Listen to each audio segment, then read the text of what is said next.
fois qu'on l'a faite, on regrette. On se sent coupable.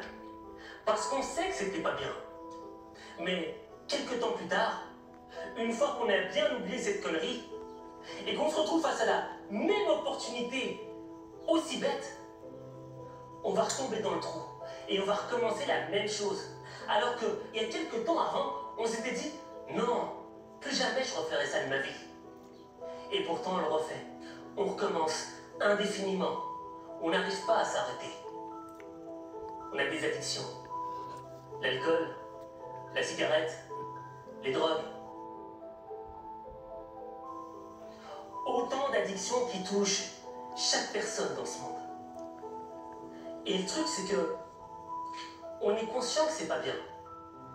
Mais quand t'es dans le mood, quand t'es dans l'envie, t'as l'impression qu'il n'y a rien qui peut t'arrêter. Tu peux traverser des montagnes juste pour assouvir ton désir, ton envie de te sentir bien, à travers un mal.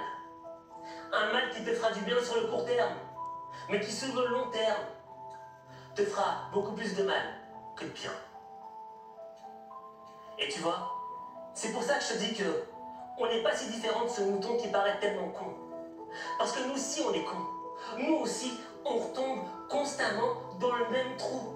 Alors qu'on sait qu'il y a un trou. Mais rien n'y fait. On tombe dedans. Maintenant, quelles sont les solutions pour ne pas retomber dans ce trou? Déjà, selon moi, la première des solutions, c'est de ne pas tomber dedans, comme Obélix.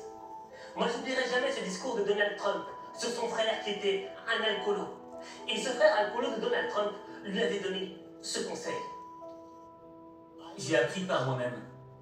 J'avais un frère, Fred, un type génial. Le plus beau des hommes, la meilleure personnalité, bien mieux que la mienne. Mais il avait un problème. Il avait un problème avec l'alcool. Et il me disait, ne bois pas, ne bois pas. Il était beaucoup plus âgé. Et je l'écoutais, je le respectais. Mais il me disait constamment, ne bois pas.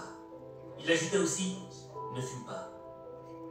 Et il me le répétait encore et encore et encore.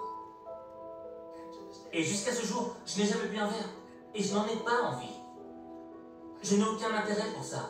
À ce jour, je n'ai jamais fumé de cigarette. Ne vous inquiétez pas, ce ne sont que deux de mes bonnes choses. Je ne veux pas vous parler des mauvaises choses. Il y a plein de mauvaises choses aussi. Mais il m'a vraiment aidé. J'avais quelqu'un qui me guidait. Il avait une vie très très dure à cause de l'alcool. Croyez-moi, une vie très